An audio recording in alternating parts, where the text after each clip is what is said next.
जाये उत्तान पादस्य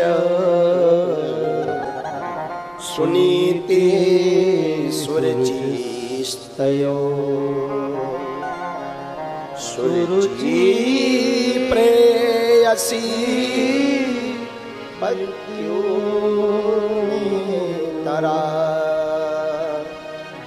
यत्सुतो ध्रुवः।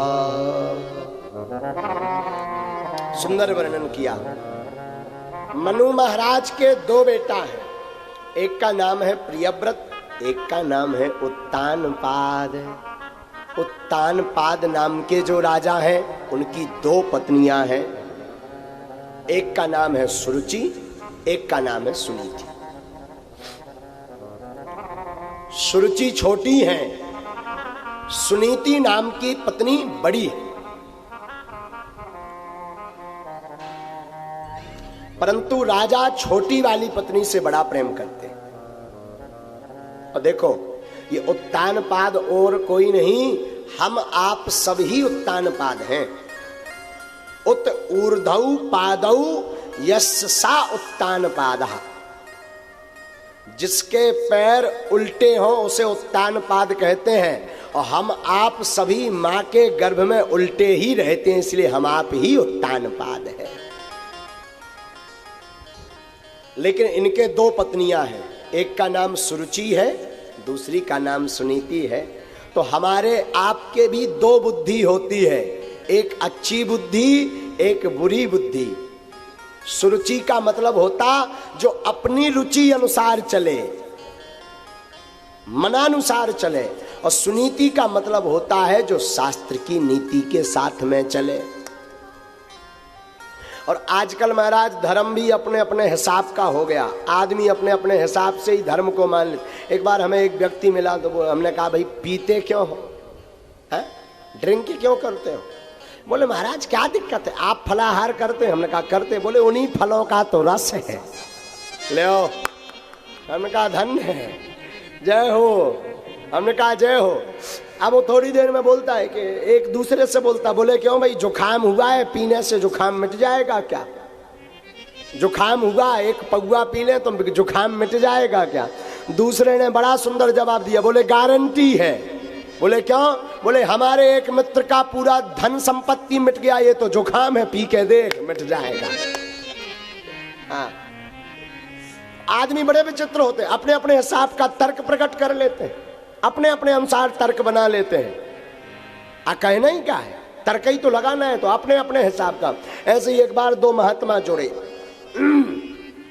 एक महात्मा गांजा पीते थे, दूसरे महात्मा गांजा नहीं पीते थे। तो दोनों महात्मा जुड़े तो आपस में एक महात्मा बोले लो चिलम पियो, दूसरे वाले बोले नहीं राम राम राम, हम तो भाई इन सबसे दूर हैं। तो जो महात्मा गांजा पीते थे उन्होंने तर्क दिया, बोले भोले बाबा की बूटी है पी लो, शंकर जी का प्रसाद है पियो। तो बोले हम नहीं पी पाएंगे। बोले क्यों? बोले पता नहीं, शंकर जी का प्रसाद बना करके अभी आप चिलम पिला दोगे, थोड़ी देर में नाग ले आओगे, कहोगे ये भी शंकर जी का प्रसाद है, गले में डालो, हम तो मर ही जाएंगे। हाँ, इसलिए पीना ही नहीं है।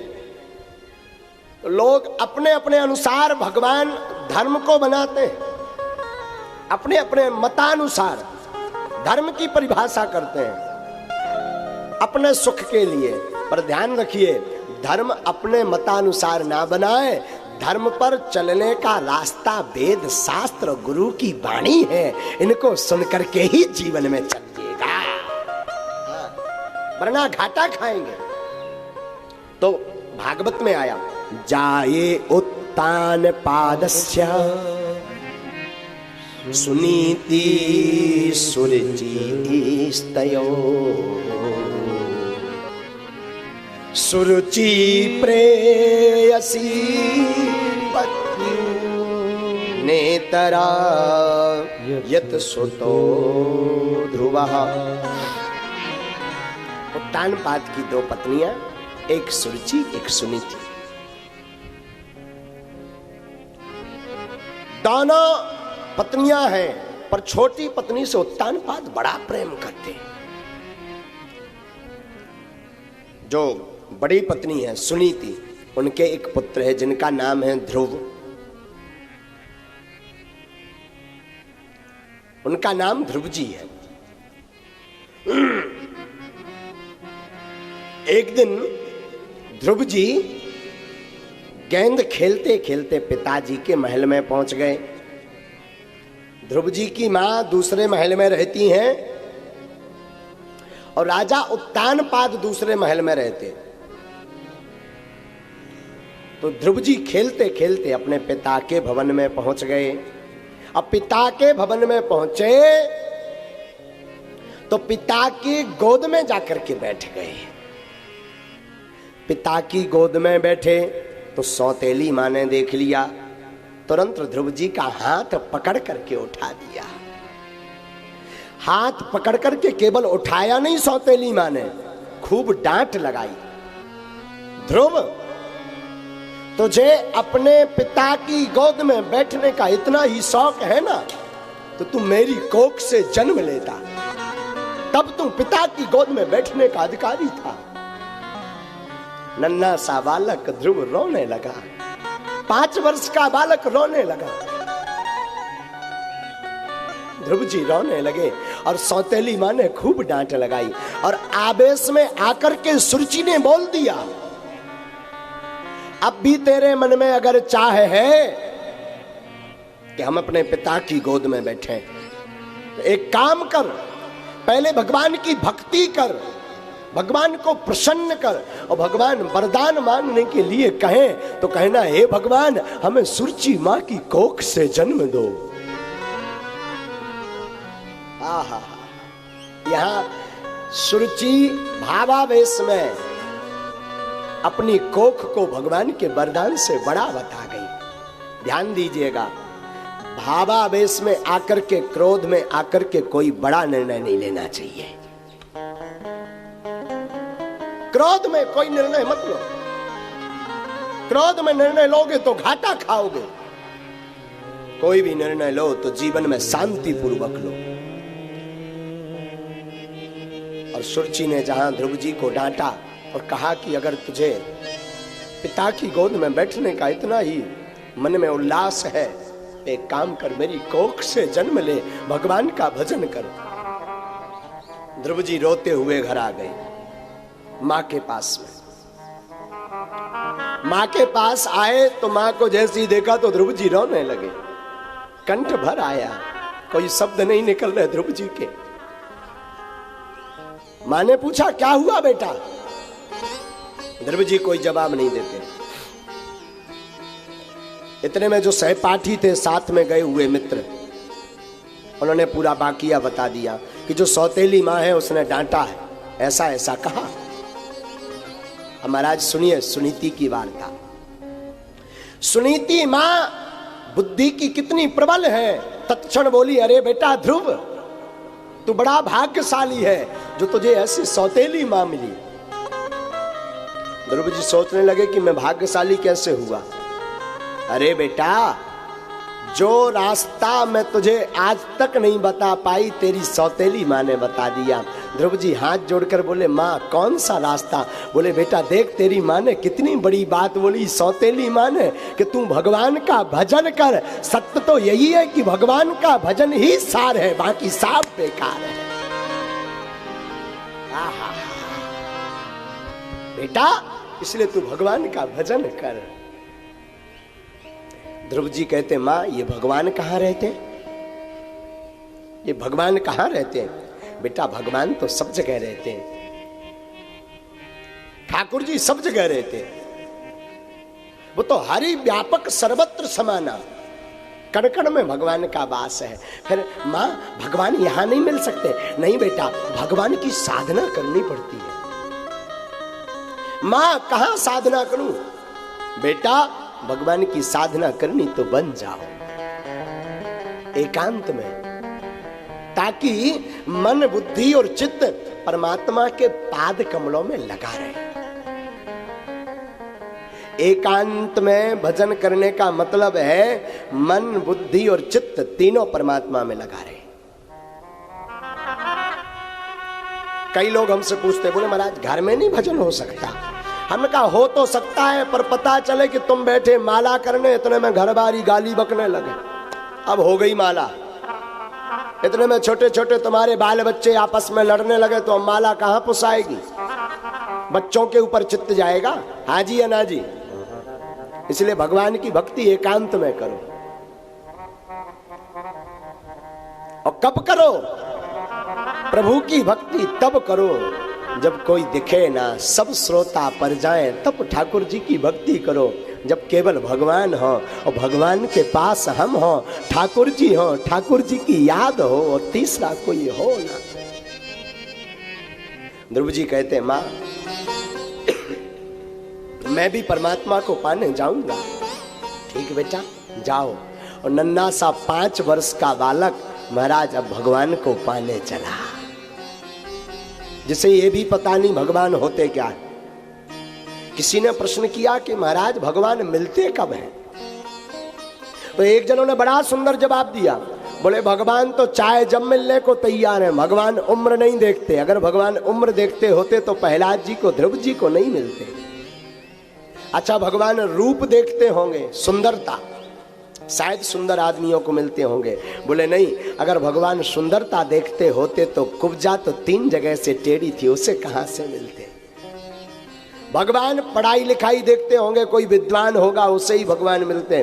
बोले नहीं, अगर भगवान पढ़ाई लिखाई देखते होते तो गज को नहीं मिलते। गज हाथी कौन से स्कूल में पढ़ने गया? फिर बोले भगवान किससे मिलते हैं?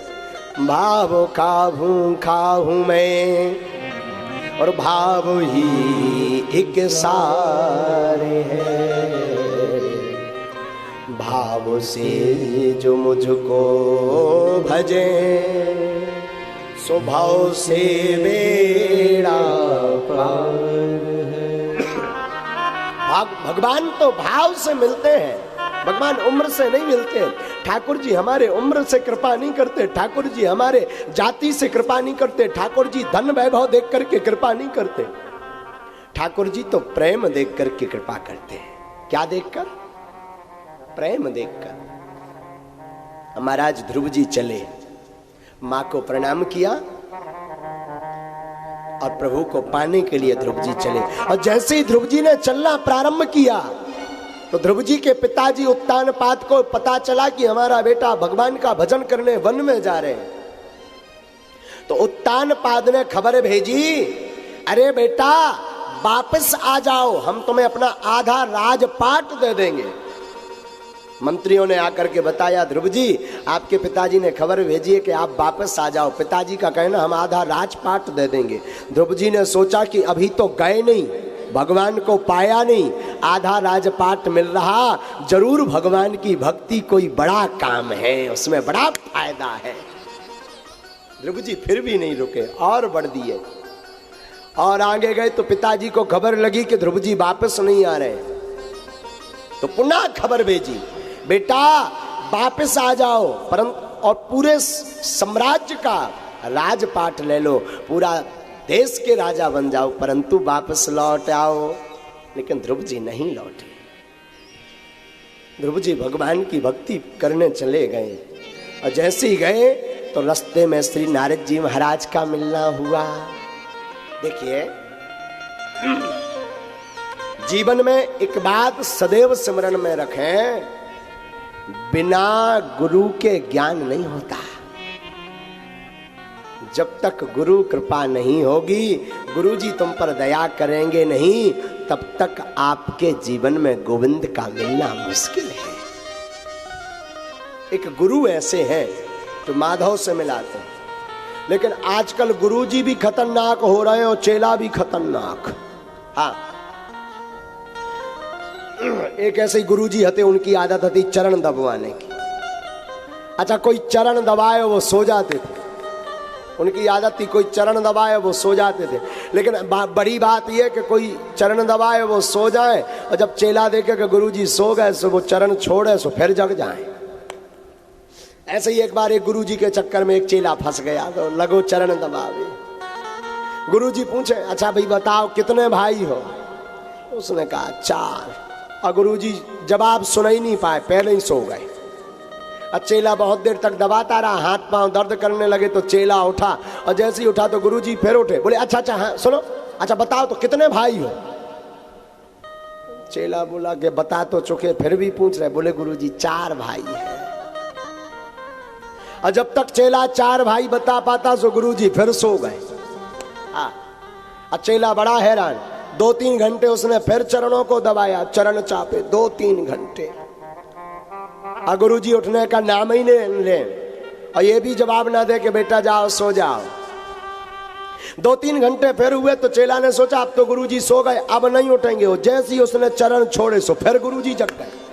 अच्छा बेटा बताया नहीं तुम कितने भाई हो? सो हाथ जोड़ के बोला महाराज अभी तक तो 4 थे, पर अब सुबह होते होते 3 बचेंगे, जिस हिसाब से आप सेवा करवा रहे। तो ऐसा होता है, कई बार ऐसे गुरु होते हैं, और चेला भी खतरनाक होते हैं, चेला भी बड़े खतरनाक होते हैं। ऐसे ही एक गुरु का एक चेला था बड़ा खतरनाक। हाँ, गुरुजी ने उसे दीक्षा दी तो 9 चेला बनो, नया चेला बना। गुरुजी बैठे थे आश्रम में तो बारिश होने लगी तो गुरुजी बोले बेटा गौ माता बारिश में बंधी है, जाकर के खोलो बंधन से मुक्त करो गौ माता को, ताकि वो बारिश से बच सके। और चेला कामचोर था, बड़ा आलसी नंबर 1 का, हाथ जोड़ के बोला गुरुदेव बंधन खोलने का काम तो आप जैसे महापुरुषों का है, हम छोटे मोटे जीव कहां से बंधन खोलेंगे, हम खुद बंधन में पड़े। गुरुजी समझ गए चेला नहीं गुरु ही मिला है। हाँ, तो कई बार ऐसा होता है, ऐसे चेला भी विचित्र फंस जाते हैं। लेकिन ध्यान दीजिए, जीवन में अगर भगवंत को पाना है तो संत रूपी किसी गुरु की शरणागति बहुत जरूरी है। और ध्रुव जी को मिले कौन? नारद जी। नारद जी संत नहीं, नारद जी संता है। नारद जी ने ध्रुव जी को देखा, बोले बेटा कहां जा रहे हैं? ध्रुव जी बोले जा रहे भगवान का भजन करेंगे। कहां? वन में। नारद जी बोले बेटा वन में हिंसक जानवर रहते हैं, सिंह खा जाएंगे, व्याध खा जाएंगे, बड़े बड़े जानवर रहते हैं। ध्रुव जी बोले अरे मारने वाला है भगवान, मारने वाला अगर कोई है तो भगवान है, बचाने वाला कोई है तो भगवान है। अगर सिंह खाएंगे तो हमें परमात्मा बचाने भी आएंगे, ये भी पक्का विश्वास है। नारद जी ने जहां ध्रुव जी की बात सुनी तो नारद जी समझ गए ये साधारण नहीं, खड़िया पलटन नहीं, पक्का चेला है। हाँ, कोई साधारण नहीं है, पक्का चेला। नारद जी ने कहा बेटा जा तो रही हो, मंत्र ले लो। बोले दे दो। गुरुजी जाए कहां? नारद जी ने कहा जाओ यमुना किनारे जाकर के भजन करो। यमुना किनारे भजन करने का उपदेश दिया नारद जी ने। 12 अक्षर मंत्र मिला। देखो एक बात याद रखना, सभी लोग, बिनो हरि कृपा मिले नहीं संता। बिना भगवान की कृपा के संत नहीं मिलते। जब तक भगवान की कृपा नहीं होगी तब तक संत नहीं मिलेंगे। और कई लोग कहते महाराज हम संत की तलाश में, कोई संत मिल जाए, कोई गुरु मिल जाए। हम हमेशा बोलते हैं कि तुम संत की तलाश मत करो, तुम गुरु की तलाश मत करो, तुम बढ़िया चेला बनो, संत गुरु ढूंढते हुए अपने आप तुम्हारे पास आ जाएंगे। हाँ, तुम मत तलाश करो, वो खुद तलाश करेंगे। और ध्रुव जी 12 अक्षर मंत्र लेकर के गए भगवान का भजन करने के लिए, साधना करने गए, गुरु आज्ञा स्वीकार की। कहां गए? तत्तात गच्छ भद्रम ते यमुनायास्तटं शुचि पुण्यम मधुवनम यत्र सानिध्यम नित्यदा हरे। यमुना के किनारे ध्रुव जी मथुरापुरी में गुरु आज्ञा स्वीकार करके भगवान ठाकुर जी की भक्ति करने को गए। और महाराज भगवान की भक्ति करने ध्रुव जी पहुंचे यमुना के किनारे में, मथुरा में। और वहां पर साधना प्रारंभ की। परंतु ध्यान दीजिए, ध्रुव जी ने जो साधना की वो अद्भुत तरीके से की। कई बार व्यक्ति क्या होता है, कथा सुनकर के इतना भाव विभोर हो जाता कि संकल्प कर लेता कि इस बार हम नवरात्रि का व्रत करेंगे और नवरात्रि का व्रत करेंगे, उपवास करेंगे बिना खाए पिए। और आज तक एकादशी व्रत की नहीं, पर नवरात्रि करेगा। तो महाराज 2-4 दिन तो बढ़िया चल जाते, 5वें दिन पता चला अस्पताल में बोतल चढ़ रही है। हाँ, अस्पताल में भर्ती है। बोले क्यों? बोले ग्लूकोज की कमी हो गई। तो ध्यान रखिएगा, ठाकुर जी की भक्ति इकट्ठी नहीं। अरे धीरे धीरे मोड़ तू इस मन को, इस मन को तू, इस मन को धीरे धीरे मोड़ तू इस मन को, इस मन को तो, इस मन को। और मन मोड़ा कुछ गम नहीं, हाँ मन मोड़ा कुछ गम नहीं, फिर दूर प्रभु का घर नहीं। धीरे धीरे मोड़ तू इस मन को, इस मन को तो, इस मन को धीरे धीरे प्रभु के चरणों में लगाइए। क्यों? मन कपटी, मन पापी, मन तेरा चोर, कहते आए ऋषि मुनि सब लोग, नादान है बेईमान है। ओ कपलत ऐसी कर नहीं, फिर दूर प्रभु का घर नहीं। धीरे धीरे मोड़ तू इस मन को, इस मन को तू, इस मन। भैया धीरे धीरे मोड़ तू इस मन को, इस मन को तू। तो भगवान की भक्ति में मन को धीरे धीरे मोड़िए। ध्रुव जी यही करते हैं। क्या करते हैं? तिरात्रांते तिरात्रांते कपित्थ भद्रासनः। ध्रुव जी भक्ति करने जाते हैं तो यमुना किनारे खड़े हो जाते हैं। और सबसे पहले महीने में, प्रथम महीना भक्ति का लगा तो 3 दिन में 1 दिन केवल ध्रुव जी फलाहार कर रहे हैं। कितने दिन में? 3 दिन में। 3 दिन तक निराहार रहते, लेकिन 1 दिन फलाहार करते। 3 दिन में 1 दिन, पूरा महीना ऐसा निकाला। दूसरा महीना लगा, और दूसरा महीना लगा तो द्वितीयम चा तथा मासम, षष्ठे षष्ठ अभर्क्यो को दिने, षष्ठे षष्ठ को दिने। दूसरा महीना लगा तो ध्रुव जी दूसरे महीने में थोड़ा साधना को क्लिष्ट कर देते, तप को क्लिष्ट कर देते। और दूसरे महीने में 6 दिन में 1 दिन ध्रुव जी केवल पत्तों को पाते हैं, सूखे पत्ते जो पेड़ के नीचे से गिर जाते, उसी को पा लेते और 6 दिन तक निराहार रहते। आहा, 2 महीने ऐसे गुजारे। अब तीसरा महीना लगा, और जब तीसरा महीना लगा तो 9 में हनि। तीसरे महीने में थोड़ा और साधना को कठिन किया।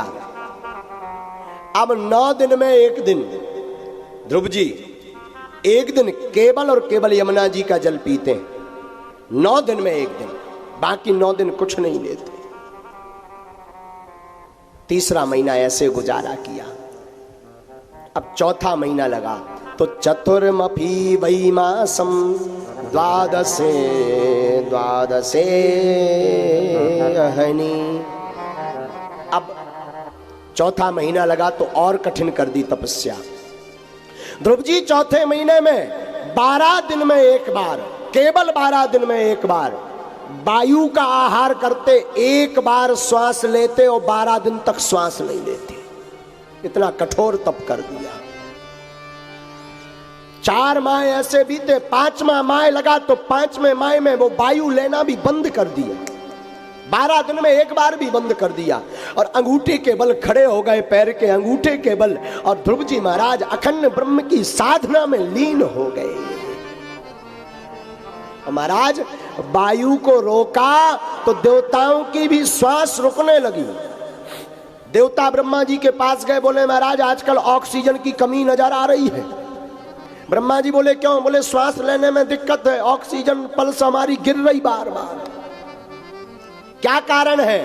ब्रह्मा जी बोले भैया और कोई कारण नहीं, हमारा परम भक्त ध्रुव जी श्वास रोक करके हमें प्राप्त करने के लिए साधना कर रहा है।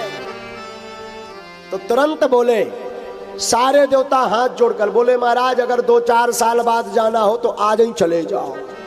भगवान बोले क्यों? बोले अगर 1-2 महीना और वो ऐसे ही भक्ति करता रहा तो हम सबके प्राण निकल जाएंगे। बोले महाराज हमें बचाओ। ब्रह्मा जी बोले ठीक है भैया चिंता मत करो। भगवान के पास चलते हैं, ठाकुर जी की प्रार्थना की और श्री हरि भगवान का निवेदन किया तो भगवान देवताओं पर कृपा करने के लिए ध्रुव जी के पास पहुंच गए। भगवान गरुड़ पर सवार होकर के वाहन पर आरूढ़ होकर के गए। जैसे ही महाराज पहुंचे तो ध्रुव जी तो नेत्र बंद करके ध्यानामस्त थे, आंखें बंद किए और गोविंद के रूप सुधा का आनंद ले रहे ध्रुव जी। कस्तूरी तिलकम ललाटि पटिले वक्षस्थले कौस्तुभम नासाग्रे वर्मौक्तिकं करतले वेणुर्करे कंकेणं सर्वांगे हरिचंदनं सुललितं कंठे च मुक्तावली गोपी स्त्री परिवेष्टितो विजयते गोपाल चूड़ामणि।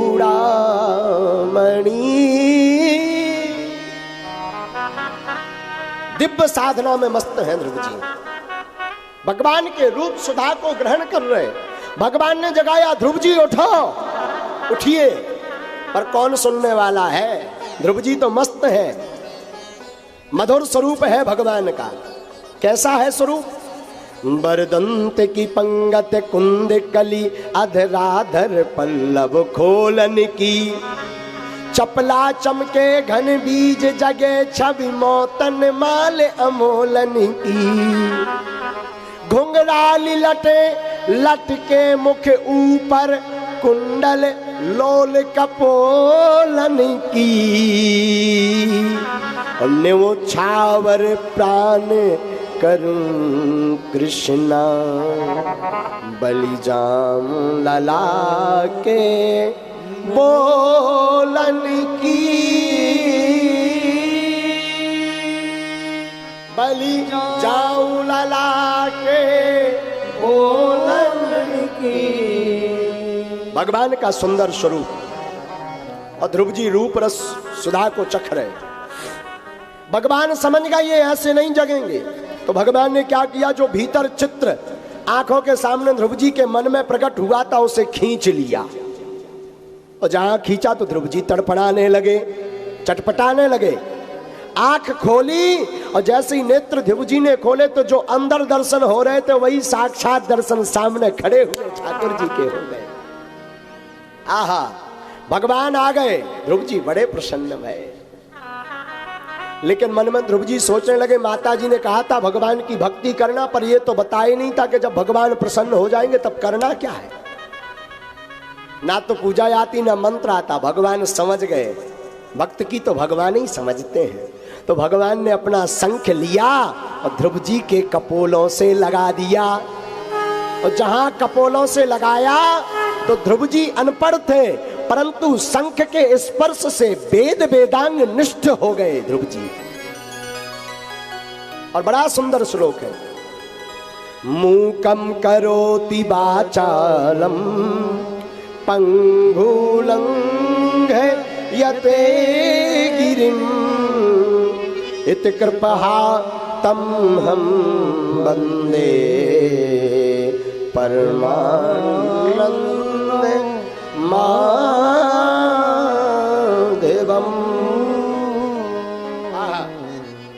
बड़ी प्यारी बात बोली, सुनो। भगवान की कृपा जिस पर हो जाए गूंगा व्यक्ति भी बोलने लगता है। कौन बोलने लगता? गूंगा, जो बोल ना पाता। और भगवान की कृपा जिस पर हो जाए तो ठाकुर जी की कृपा से लंगड़ा व्यक्ति भी चलने लगता है। पर ध्रुव जी के ऊपर क्यों ना हो कृपा, ध्रुव जी क्यों ना वेद वेदांग निष्ठ होवे। ध्रुव जी वेद वेदांग निष्ठ भय। सुंदर स्तुति की ध्रुव जी ने भगवान की हाथ जोड़कर, प्रभु आपकी जय हो, हे माधव आपकी जय हो। आपने मेरे अंतःकरण में प्रविष्ट होकर के मेरी सोई हुई वाणी को जगा दिया। हमारे मन में आपने ज्योति जगा दी। हे प्रभु, केवल आप वाणी के प्रदाता हैं। वाणी को देने की सामर्थ्यता केवल आप में है, आप में है, किसी दूसरे में नहीं है। अपितु अन्य इंद्रियों में भी जो शक्तियां हैं, उन शक्तियों के प्रदाता भी प्रभु आप हैं। इस संसार में आपकी मर्जी के बिना पत्ता भी नहीं हिलता। जगत में जो भी हो रहा आपकी कृपा से हो रहा। धन्य है, धन्य है। यो अंतः प्रविश्य मम वाचिमिमां प्रसूतां संजीवयत्य खिल शक्तिधरा स्वधाम्ना अन्याश्च हस्त चरण श्रवणात्वगादि। जय हो। प्राणान्नमो भगवते पुरुषाय तुभ्यं। दिव्य स्तुति की ध्रुव जी ने भगवान की। भगवान प्रसन्न भय ध्रुव जी से बोले मांगो। ध्रुव जी बोले अब आपके दर्शन हो गए, अब कछु नहीं चाहे। भगवान बोले नहीं कुछ तो मांगो। बोले नहीं कुछ नहीं, अब आपके दर्शन हो गए। भगवान बोले नहीं नहीं मांगो। ध्रुव जी बोले कुछ नहीं। फिर भगवान बोले आप राज्य गद्दी की महिमा को लेकर के, राजपाट प्राप्त करने की कामना को लेकर के साधना किए थे। जाओ हम वरदान देते हैं 36,000 वर्षों तक जाकर के राजपाट करो और बाद में हमारे धाम में आकर के रहो। आहा, ध्रुव जी प्रणाम करके जाते हैं। इधर पिताजी को पता लगा हमारा बेटा आ गया उत्तानपाद को, तो सौतेली माँ और उत्तानपाद स्वयं ध्रुव जी का स्वागत करने के लिए नगर के बाहर तक आ गए। दिव्य स्वागत किया। अब भगवत देखो भाई, एक बात ध्यान रखना, जिस पर भगवान की कृपा हो जाती है उस पर सबकी कृपा हो जाती है। जग रूठे पर परमात्मा ना रूठे, और अगर परमात्मा रूठ गए तो फिर कोई बचाने वाला नहीं, और जगत रूठ जाए पर परमात्मा ना रूठे तो तुम्हारा फिर कोई कुछ बिगाड़ने वाला भी नहीं। ध्यान रखिएगा, कौन? परमात्मा ना रूठे, भगवान ना रूठे, माधव ना रूठे। ध्रुव जी पर भगवत कृपा हो गई तो अब तो सब पर कृपा, सबकी कृपा होगी। रामायण में कहते हैं जा पर कृपा राम की होई, ता पर कृपा करहीं सब कोई। जिस पर राम जी की कृपा उस पर सबकी कृपा है, और जिस पर राम जी की कृपा नहीं उस पर किसी की कृपा नहीं।